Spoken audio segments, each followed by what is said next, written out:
Hi, I'll be discussing my 5th surgery, which will be my halo traction and how I got to that point and how I started figuring out all of the scoliosis journey. So, found out I had scoliosis in 2015, so I was 10 years old, and I kind of always knew that something was wrong with my spine because you could like see it. Like, I didn't look straight. Knew that. But it got to the point where I couldn't really function and I was having a lot of pain constantly. So we finally went to the doctors and like, hey, check my spine. Apparently, not only that I had scoliosis, but it was already at a 90-degree curve. And it only goes to 100 as far as I'm aware of. And while we were in there, they're like, oh yeah, and both of your kidneys look good. You haven't watched the other videos? Oh my god! 2 kidneys? This whole damn time? I was so pissed. So pissed. Because I was always told I had 1 kidney, and then I couldn't play soccer because of it. But nonetheless, in that same conversation, I was presented a few options. So I could have either gone straight into having spinal surgery, where we would get magic rods, and magic rods are rods that go into my spine, but because I was 10 and obviously still growing, they would grow with me. So I could either go straight to that, or I could do halo traction. Setting something up like that took a long time, so it didn't happen overnight, and it didn't happen till 2016, and I was 11.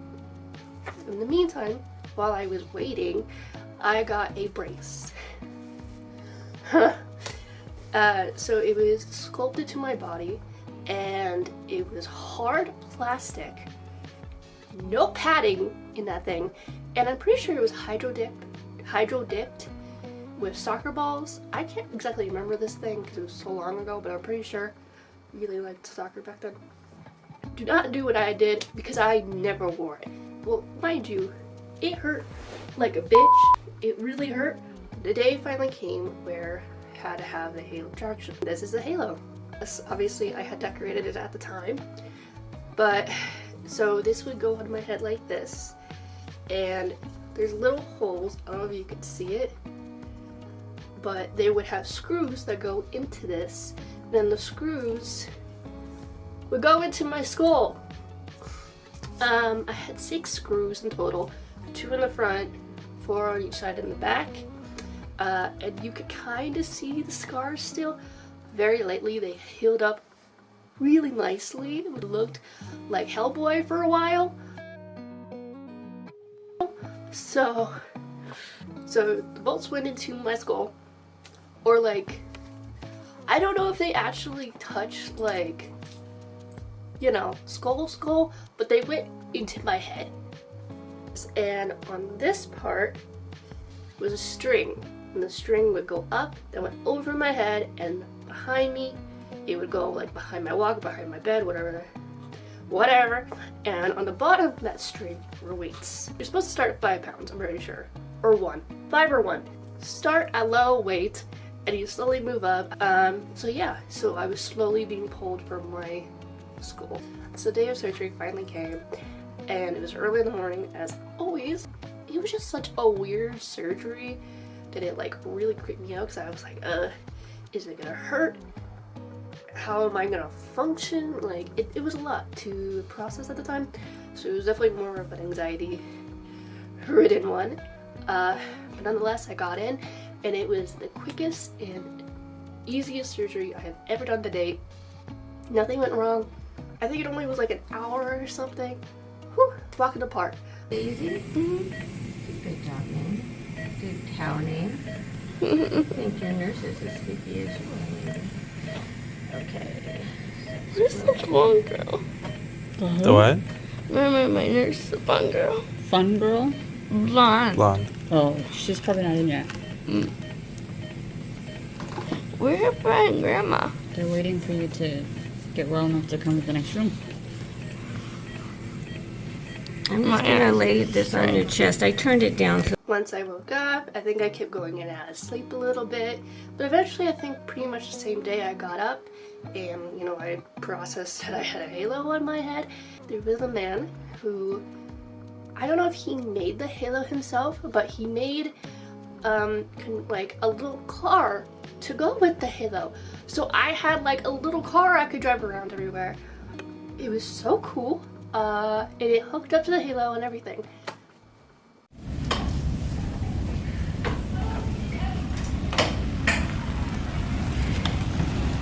But yeah, so the first day was okay at the beginning. Once night fell and I had to go to sleep for the first time in this damn contraption. Obviously, we start out with low weights. I'm like getting set up in bed and this nurse puts the weight on for me. And all of a sudden I am screaming bloody murder. I'm like, what is happening? Because it is hurting. I feel like I am being split in half. And my mom's like, what did you put on there? She's like, oh, I just put a 10.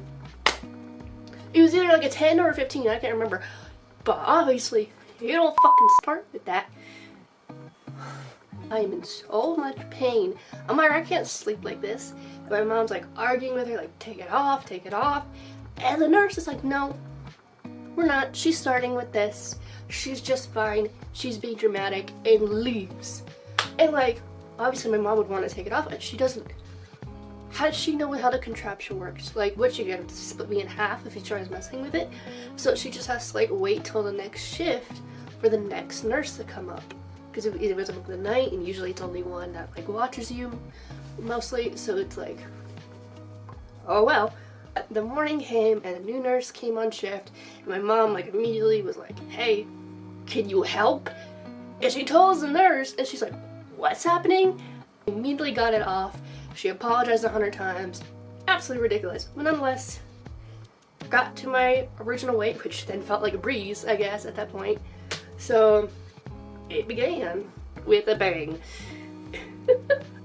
Started out my 2 months, and there was a lot that happened in that span of 2 months. Obviously I could not go outside, but my family and friends visited me every day.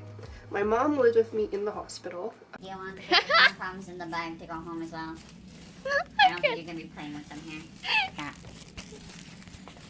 Where's the hole at? Oh, yeah. Unfortunately, just like on a little bookshelf seat, like she didn't even have her own bed. She had a couch, which I get. You can't, like, what are you gonna do? Like, they can't. I get it, but it's really rough for parents in that situation, you know? She was there every day, and I was homeschooled my entire life, so school wasn't really an issue. Like, I wasn't missing any school being there. I had a playroom, but like it had like foosball and pool and like millions of board games. It was a really cool area because I was at Shriners Hospital and it connected to Dornbecker's Hospital, and to other places which I'll get into in a minute. But so I would also travel to the Starbucks in Dornbecker's, and it would take a really long time, but like it was something to do. It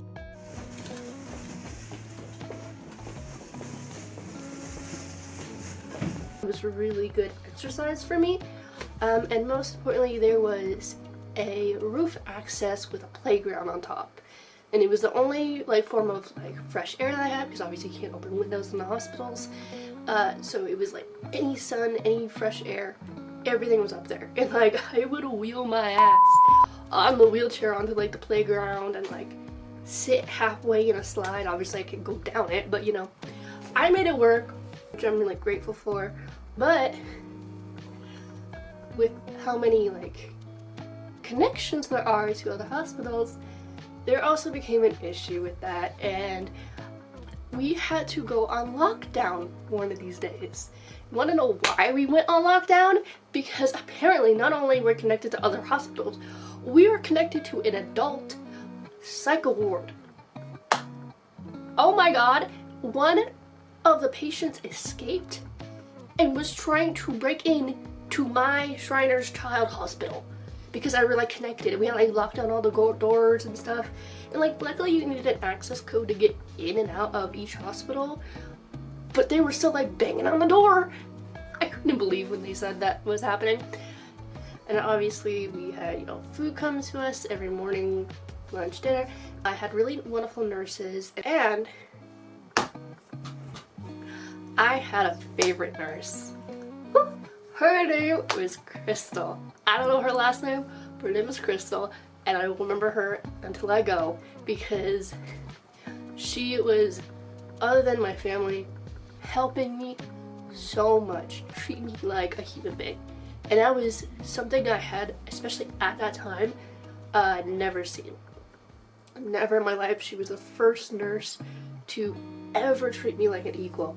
And I get it, you're literally trained to have patient nurse like relationships, but it really just helped, especially when like I saw her every day pretty much, and it was really just appreciated. And we would also have people coming to visit and parties, you know, all your donations to like Spirit and stuff like that, you know, they all went to our asses.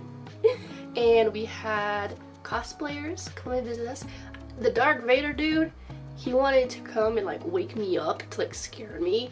My mom said no. I'm always sad about that because I would have loved to wake up to Dark Vader.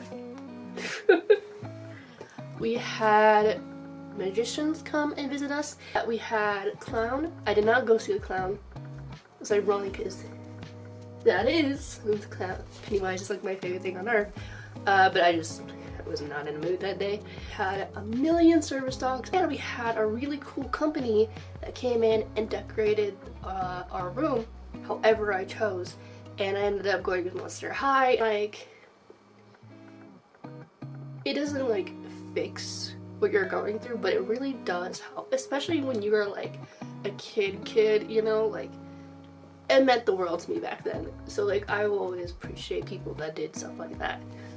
2 months of my life, so it was a lot of memories, but a lot of it I have suppressed, because as like much as I try to make it a good time, it was really rough. It was a really emotional toll on me, especially since like being around my mom every day, it really helped, but also I didn't want her to see me cry, so I didn't really have a space besides like hiding in the bathroom, because I don't like to show emotion, especially back then. I really didn't want anyone to see me cry, so it really just kept getting bottled up, and it's nobody's fault, and it just happened to be that way. And eventually I would like have breakdowns where I'm like letting all that I would bottle up for the week, and then I would start crying all night. And like the nights were really horrible, because as much as it helped my back pain, my neck hurt a lot with the sleeping positions I had to be, because you know, you had to sleep with the rod. It's like you can't lay on the head, like your head on a pillow, so I had to just shove pillows in my neck and then like lean on the rod, like not the rod, lean on the screws. So it was really uncomfortable, and you can't really turn or anything. Once you're in one spot, you're in one spot. And my neck was constantly hurting because you can't move your head. Like you can look left and right, but your head is fused. So I could not look up. I had to like look up with my eyes. I couldn't move my eyebrows. And especially when I got out of the halo, I had severe neck damage. I could not look upwards for about a year until the muscles finally relaxed. I also didn't end up going to physical therapy, and I'm sure physical therapy would have helped me, but I have very bad experiences with physical therapy, so I tend to avoid it, but it is definitely a better alternative than just trying to figure it out on your own, but I am very stubborn. So, and it finally came the time to get the halo removed and get my magic rods put in. I want to kind of just make that its own thing, because that is the surgery where I died. I don't know. I fully aware that a lot of people get really affected by this story, and obviously my family were heavily affected by this story. But I really love it, because not that I went through it, it was horrible to go through. It's not a funny situation. None of these are funny, fun situations, but I rather laugh than cry. And I think that it's a really cool thing to say, that say I have died. I think every time I tell somebody that I've died, they're like, oh no, that's so sad. I love it. I think it's so cool. So I just want to give that its own space to be that story, especially since there's so much to this already. And if you have had it or thinking of having it, I would highly recommend doing it. You know, only like if you trust your doctor, of course, because not all doctors know what they're doing. But if it's safe, if your body can handle it, I highly suggest it, because it made a huge difference in my spine. And I was really scared with it, and I was really nervous, but it ended up, besides the emotional struggles with anything in life, really benefiting my health. Yeah, thank you so much for watching. Until next time, bye! I'm me again. Feels like it's been years. It'll be okay, dude.